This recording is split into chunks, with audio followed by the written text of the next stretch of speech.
www. Autores espíritas clássicos. Com Testamento de Dan da Raiva e da Mentira, capítulo 1. Uma transcrição das palavras que Dan disse aos seus filhos nos últimos dias da sua vida, no seu 125º ano de vida. Chamou sua família para junto de si e falou: escutai as minhas palavras, filhos de Dan. Ficai atentos ao que pronuncia a boca do vosso pai. Experimentei em meu coração, durante toda a minha vida, que o trato honesto da verdade é algo agradável aos olhos de Deus e do seu beneplácito. A mentira, porém, e a raiva são más e conduzem os homens a toda espécie de perversidade. 2 Meus filhos, declaro-vos hoje: eu me alegrava em meu coração com a morte de José. E no entanto ele era um homem bom e veraz. Alegrei-me quando foi vendido, pois o nosso pai amava mais a ele do que a nós. O espírito do ciúme e do orgulho falava em mim: tu também és seu filho. 13 Um espírito de Belial sussurrou-me dizendo: toma tua espada e mata José. Estando ele morto, o teu pai te amará. Era o espírito do rancor, procurava induzir-me a despedaçar José, como faz o leopardo com o cabritinho. Entretanto, o Deus dos meus pais não permitiu que eu lançasse a mão nele, nunca o encontrava só. E assim não pude matá-lo. Do contrário, ter-se-ia extinguido uma das 12 tribos de Israel. Capítulo 2 Agora, meus filhos, eu vou morrer. Digo-vos em verdade: se vos não guardardes do espírito da mentira e da raiva, e se não amardes a verdade e a magnanimidade, perecereis. O rancor é cegueira. Meus filhos, um homem raivoso não encara nenhuma face de modo verdadeiro, mesmo que se trate do pai ou da mãe. Vê-os como inimigos, em sendo um irmão.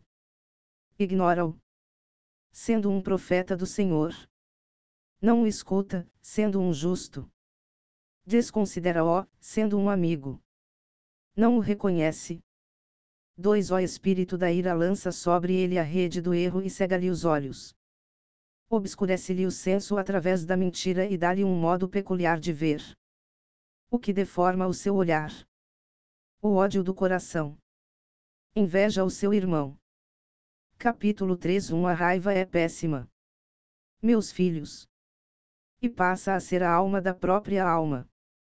Apodera-se do corpo, domina a alma, confere ao corpo particular energia para toda a ação má perpetrada pelo corpo. A ação má, a alma a justifica, por não tê-la encarado da maneira justa. 2 Se o homem raivoso for abastado, exerce uma força tríplice por meio da sua ira.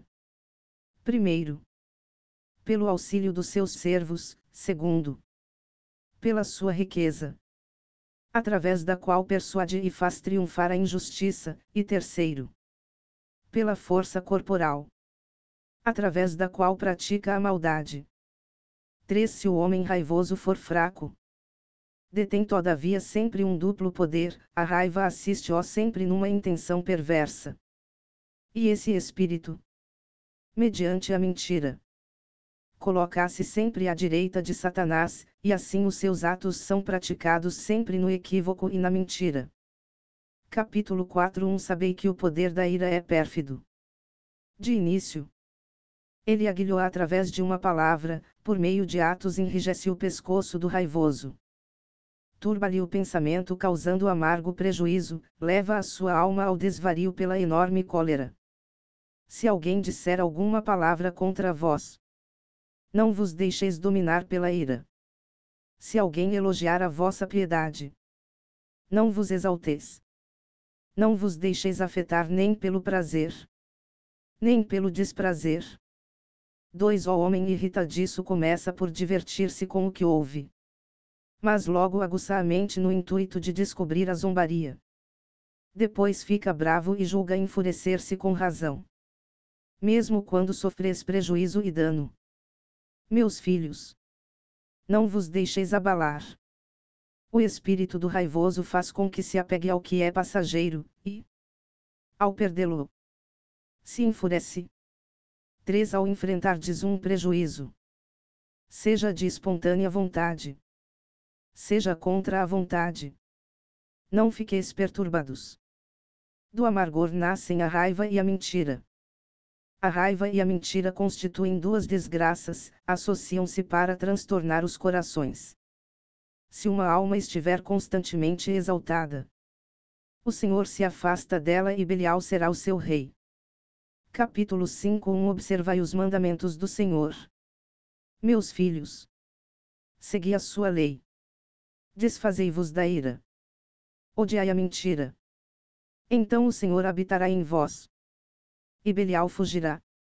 Dizei somente a verdade entre vós. Então não caireis na raiva e na sublevação. Sede pacíficos, e que o Deus da paz habite convosco. Então nenhum inimigo vos vencerá. Amai ao Senhor por toda a vossa vida, com um coração verdadeiramente sincero. 2. Eu sei. Nos tempos derradeiros ocorrerá o vosso afastamento de Deus. Irritareis Levi e levantar-vos-eis contra Judá. Mas não haverá de prevalecer. Um anjo do Senhor guia a ambos, por eles subsiste Israel. Ao afastar-vos do Senhor, caireis em toda sorte de iniquidades. Praticareis as atrocidades dos pagãos e deitar-vos-eis com as mulheres dos celerados. E assim os espíritos da sedução estarão em ação entre vós, em todas as vossas perversidades. 3. Eu li no livro de Enoque, o justo, que o vosso príncipe será Satanás, e que os espíritos da luxúria e da arrogância conspiram para atentar constantemente contra os filhos de Levi, a fim de levá-los ao pecado diante do Senhor. Os meus filhos igualmente aproximar-se-ão dos filhos de Levi, para juntamente pecar com eles. E os filhos de Judá serão cobiçosos e avançarão sobre a propriedade alheia como leões. 4. Por isso, sereis arrastados com eles ao cativeiro, e lá sofrereis todas as pragas do Egito e todas as maldades dos pagãos. Mas quando volverdes novamente para o Senhor, encontrareis misericórdia, ele vos reconduzirá ao seu santuário e vos dará a paz. Das estirpes de Judá e Levi vos advirá a salvação do Senhor, ele mesmo subjugará Belial, e tomará vingança eterna dos inimigos. Ele resgata de Belial os que estavam presos, as almas dos santos. Reconduz ao Senhor os corações desgarrados. Concede a paz eterna àqueles que o invocam. 5. Os santos repousam no Éden e os justos se rejubilam por causa de Jerusalém, a nova Jerusalém. E esta constituirá a glória de Deus para sempre. Jerusalém não será mais devastada, nem Israel feito prisioneiro. O Senhor habita nela e caminha entre os homens, e o mais santo de Israel será o rei deles em humildade e pobreza, e quem nele ele confia será verdadeiramente rei no céu. Capítulo 6. Assim, meus filhos, temei o Senhor, e guardai-vos de Satã e dos seus espíritos, e aproximai-vos de Deus e do seu anjo intercessor. Ele é o intermediário entre Deus e os homens, e a bem da paz de Israel. Ele enfrenta o reino do inimigo.